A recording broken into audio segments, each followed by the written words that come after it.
Donc, HeroClix, qu'est-ce qu'on peut en dire? Alors, HeroClix, c'est un jeu qui a 20 ans.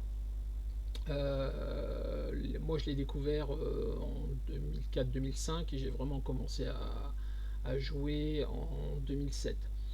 C'est à la fois un jeu à collectionner et un jeu à jouer. C'est-à-dire que les figurines sont toutes différentes. On ne sait pas ce qu'on va avoir quand on ouvre un booster.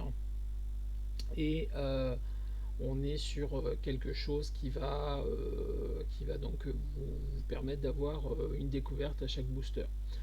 J'ai l'habitude de dire qu'on sait ce qu'on peut avoir, mais qu'on ne sait jamais ce qu'on va avoir. Donc c'est vraiment le cadeau de Noël. Voilà. Un booster HeroClix, comme JD l'a montré dans sa vidéo d'unboxing, c'est vraiment dans des boîtes complètement, à moins des produits fixés, c'est dans des boosters donc complètement opaques, et on n'a aucune possibilité de savoir ce qu'on va tirer. Ça, c'est la première chose. Le jeu a connu pas mal d'évolutions au fil du temps. La première partie du jeu, on va dire de 2002 à 2007, c'était uniquement des figurines avec des pouvoirs de couleurs fixés sur leur disque. Et on pouvait en gros utiliser que les pouvoirs qui étaient disponibles sur le disque et sur la liste de pouvoirs. À partir de 2007, ils ont commencé à introduire les cartes de personnages qui décrivent les pouvoirs dits maintenant standards et les pouvoirs dits spéciaux, dits ou pouvoirs blancs, et les traits. Ce sont des pouvoirs qui ne sont pas définis dans la liste de pouvoirs classiques, mais qui peuvent être soit une combinaison de pouvoirs classiques, soit des effets spéciaux, de façon à rendre les personnages que vous jouez le plus proche possible de leur version comics, puisque la grosse majorité des figurines sont tirées des comics.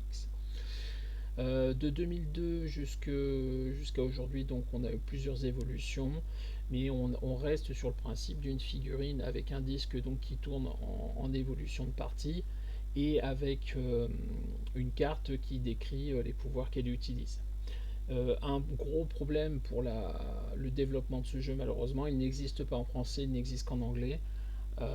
Donc ça pose un certain problème pour pouvoir le développer. C'est vrai que la communauté, même si elle a été très fidèle pendant des années, n'avait pas tendance à se développer trop.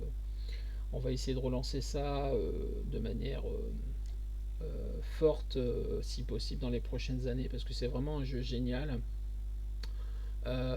Et le principe général d'une partie d'HeroClix, sauf cas très particuliers, c'est de construire une équipe, d'affronter l'équipe de votre ou de vos adversaires, puisqu'on peut faire des parties à plusieurs dans certaines situations, et d'être le dernier comme on dit, debout sur la map, donc avoir au moins, à la fin de la partie, être le dernier à avoir une figurine vivante.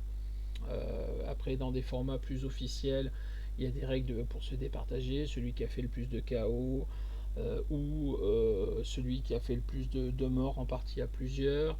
Euh, dans des parties scénarisées, il peut y avoir des objectifs à accomplir et l'important c'est pas forcément de mettre les figurines KO mais d'accomplir les objectifs. Il y a plein de variantes sur ce jeu, c'est ça qui le rend vraiment super génial. Et bon, je pense que je ferai d'autres vidéos pour présenter plus en profondeur ce qu'on peut faire avec le jeu parce qu'il y a vraiment plein de choses à faire. Voilà.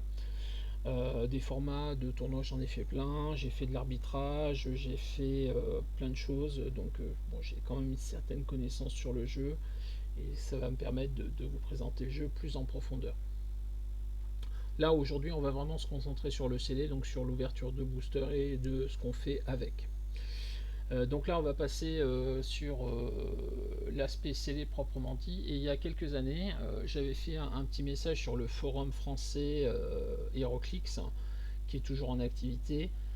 Message que vous pouvez voir là. Donc on va le lire ensemble. Et puis je vais préciser des choses un peu plus, parce que là, c'était vraiment très court. C'était vraiment de la présentation, mais on va essayer d'aller un petit peu plus loin dans le but de présenter vraiment ce qu'on va faire tout à l'heure avec les figurines ouvertes par JD.